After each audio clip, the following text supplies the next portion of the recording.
Hello guys, in today's video I will be showing you how to find in-app notifications on your notification settings section easy and quickly on your account on Rednote. So first of all, enter the application.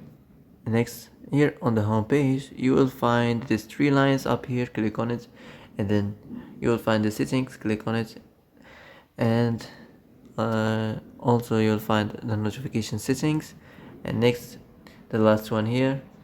In the bottom you will find in-app notifications, so click on it and now you can manage it as you like. You can turn on the live reminders in the messages, and that's it.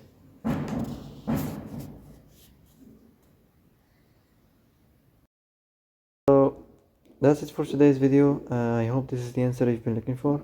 If you like this video, don't forget to like and subscribe, and see you in the next video.